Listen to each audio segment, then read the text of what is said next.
Acidity, mother of many more diseases which we people are facing. Lifestyle disease, जितनी भी lifestyle disease की हम बात करें उसमें एसिडिटी बहुत बड़ा रोल प्ले करती है। आपकी बॉडी में अगर एसिडिक स्ट्रेस बढ़ती है तो आपका शरीर बहुत सारी बीमारियों की ओर जाता है और कहीं ना कहीं हम उन बीमारियों से जूझ रहे हैं। मैं तेजेश दीक्षित इंदौर कैंगन टीम से आज उन्हीं बातों को अनकवर करने वाला हूं आपके सामने कि हम हमारी एसिडिक स्ट्रेस से कैसे लड़ सकते हैं, क्या बदलाव ऐसा करें हमारे जीवन शैली में जिससे हम उस एसिडिक स्ट्रेस से हमेशा लड़ पाएं और हमारे शरीर को इतना ताकतवर बना पाएं कि उस एसिडिक स्ट्रेस से हमें कोई नुकसान ना हो, क्योंकि उसी एसिडिक स्ट्रेस के कारण शरीर में बहुत सी बीमारियां जन्म ले रही है। It's a root cause of many diseases, right. अब हम उसी की बात करेंगे। अब उसमें मैं आपको कैसे इस चीज को अनकवर करूंगा। मेरे पास एक बॉटल्ड वाटर है। हम यहां पे देखेंगे कि हमारी बॉडी का 70% क्या है, वाटर। अब उस 70% की सबसे पहले हम देखेंगे क्या पोजीशन है, क्योंकि हम लोग या तो आरओ वाटर पी रहे हैं या तो पैकेज्ड वाटर पी रहे हैं। जब ये पानी हमारी बॉडी में जाएगा तो इसी पानी से हमारा शरीर बना है। तो लेट्स सी इस पानी की अभी क्या पोजीशन है, राइट। मैंने 2 ग्लासेस में पानी ले लेता हूं। ये नॉर्मल पैकेज्ड वाटर है। अब इस पैकेज वाटर को हम चेक करेंगे पीएच स्केल पर। पीएच स्केल पे चेक करेंगे इस लिटमस लिक्विड की मदद से। ये कुछ आपको कलर्स दिख रहे होंगे। जब मैं कुछ बूंदे इन दोनों ग्लासेस में डालूंगा तो ये कलर्स आपके सामने आएंगे। ये कलर्स रिप्रेजेंट करते हैं इसका पीएच। ये एसिड है कि अल्कलाइन है, राइट। एसिड हमारी बॉडी में एसिडिक स्ट्रेस को जन्म देता है, अल्कलाइन उससे लड़ने में हमारी बॉडी की मदद करता है। अगर पीएच स्केल पे देखूं तो वो 1 से 14 तक की होती है। 7 यानी न्यूट्रल, न्यूट्रल से नीचे 7 से नीचे सब एसिडिक होता है, 7 से ऊपर सब अल्कलाइन होता है। तो let's understand what we are drinking as of now. Are we drinking acidic और वी आर ड्रिंकिंग अल्कलाइन और न्यूट्रल।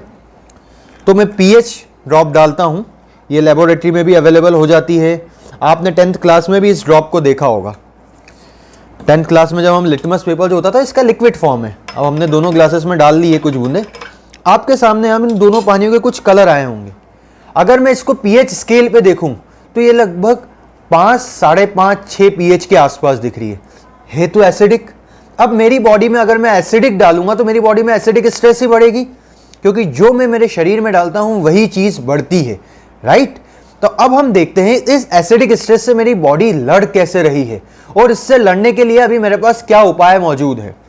तब अगर हम उन उपाय की बात करूं, अगर आपके घर में एसिडिटी होती है, किसी को एसिडिक रिफ्लक्स होता है, अपन इसके नीचे रख देते हैं सो दैट आपको और अच्छे से इसका कलर दिखे। फाइन। अब हमारे बॉडी में या हमारे घर परिवार में किसी को भी एसिडिक स्ट्रेस बॉडी में बढ़ती तो एसिडिटी होती है, एसिडिक रिफ्लक्स होता है, गैस्ट्रिक इश्यूज होते हैं। और ये सब जब इश्यूज हमारी बॉडी में होते हैं तो हम बहुत अनईजी से रहते हैं। और जब अनईजीनेस होती है तो हम इन पत्तों पे डिपेंडेंट है कहीं ना कहीं। ये पत्ते एसिलॉग हो गया, गैस्ट्रिका हो गया, पेंटॉप डीएसआर हो गया, पेंटोसेक हो गया, डाइजीन हो गया। These are common medicine in our house. लेकिन एक चीज आप जानते हैं बहुत अच्छे से कि medicine suppresses the symptoms not the root cause. Root cause यानी जड़, सिम्टम्स यानी लक्षण। लक्षण को दबाता है मेडिसिन, सिर्फ लक्षण को दबाता है। और आपको यह सोचना चाहिए कि हमें सिर्फ लक्षण पे काम करना है कि रूट कॉज पे, क्योंकि लक्षण को दबाओगे तो आज तो आपका काम हो जाएगा, लेकिन कल क्या, कल फिर ये दवाइयां खानी पड़ेगी। और ये बॉडी भगवान ने हमें दवाइयां खाने के लिए बनाई है कि इस जीवन में बेहतरीन चीजें कंज्यूम करने के लिए और बेहतर जीवन जीने के लिए। आप इस चीज को जरूर मानेंगे कि दवाइयां खाने के लिए तो नहीं है। Let's understand how this medicine fights. ये मेरे पास एक पेंटोसेक टैबलेट है। इन सब में सबसे महंगी है। ये यूज की जाती है बॉडी में गैस्ट्रिक इश्यूज के कारण, एसिडिक इश्यू के कारण, एसिडिक रिफ्लक्स के कारण। अब हम समझते हैं कि ये बॉडी में कैसे हेल्प करती है उसको फाइट करने में।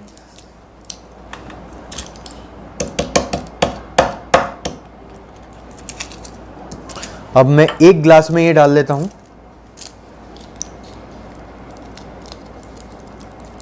ठीक है, इसने क्या डिफरेंस क्रिएट किया है, लेट्स अंडरस्टैंड। अब जो एसिडिक स्ट्रेस थी लगभग 6 पीएच के आसपास था। अगर लिटमस टेस्ट जब मैंने करके देखा, पीएच स्केल पे देख रहा था, तो ये 6 पीएच से 7.5 8.5 तक पहुंच गया है।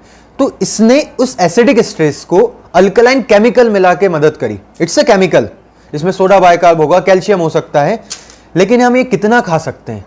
लेकिन अगर यही काम आपका पानी कर सके तो कैसा रहे। अगर आपके घर में कैंगन मशीन होगी तो आपके घर में एक डॉक्टर रहेगा जो आपकी जो बेसिक इश्यूज आप घर में फेस कर रहे हैं उससे लड़ने के लिए आपका साथ देगा। ये इसी मशीन से निकला हुआ पानी है। अब हम देखते हैं कि ये क्या करेगा हमारी बॉडी पे। Wow, see the difference, see the difference, it is in front of you. इसने किस लेवल पे करा, अगर इसको पीएच स्केल पे चेक करूंगा तो 8.5, इसको चेक करूंगा तो 9.0।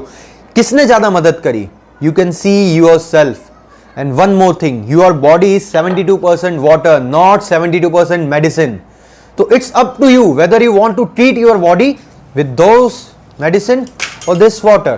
अगर हम भृगु संहिता की बात करें, ये तो आज के डॉक्टरों की बात हो गई, भृगु संहिता, चरक संहिता, जितने भी आयुर्वेद पुराण सब में ये लिखा गया है, जल हर प्रकार की औषधि है, आपजह जल भेषजः, जल में हर प्रकार की औषधि मौजूद होती है। Now it's up to us कि हमें उनकी बात माननी है कि इन गोलियों दवाइयों पे डिपेंडेंट रहना है, क्योंकि इन पे डिपेंडेंट होके तो हमने देख लिया। अब एक बेसिक सा आपको मैं एक स्टैटिस्टिक्स दिखाना चाहूंगा। ये तो हमने देखा कि ये वाटर हमारी मदद कर सकता है। नाउ इसको हम क्यों चॉइस बनाए? क्योंकि सबसे पहली बात, it's a convenient solution. It's not convenient. आप कितनी खाएंगे? आपके लिवर किडनी पे डैमेज होने वाला है। ये आपकी चॉइस है कि आप उस लिवर किडनी पे डैमेज करते रहेंगे, क्योंकि आज आपने खाई, आज तो आपको रिलीफ मिल गया, कल फिर खानी पड़ेगी, परसों फिर खानी पड़ेगी। और मैंने तो देखा है लोगों को 4-4 5-5 बार खानी पड़ती है रोज।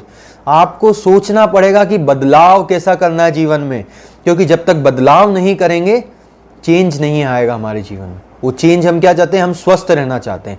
अब अगर बॉडी में किसी के एसिडिक स्ट्रेस है तो अकॉर्डिंग टू साइंटिफिक रिसर्च ऐसा कहा जाता है, अगर किसी को माइल्ड एसिडिटी है, माइल्ड भी एसिडिटी किसी को रहती है तो इसको एसिडिटी की प्रॉब्लम रहती है, कॉन्स्टिपेशन रहता है, फ्रीक्वेंट इन्फेक्शन होते रहते हैं, बॉडी ऑर्डर्स रहते हैं, एंथुसियाज्म में कमी होती है, मतलब उसकी एनर्जी लेवल डाउन हो जाता है, headache, teeth problem, these are symptoms of mild acidity, mild acidic stress, right. अगर किसी की बॉडी में माइल्ड से थोड़े से बढ़ जाए तो बॉडी के अंदर वेट गेन होता है, माइग्रेन होता है, इंसोम्निया होता है, डिप्रेशन होता है, एलर्जीज होती है, स्किन डिसीज होती है।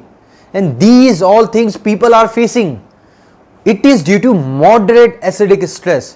हमारा पानी एसिडिक हो चुका, हमारा भोजन एसिडिक हो चुका है।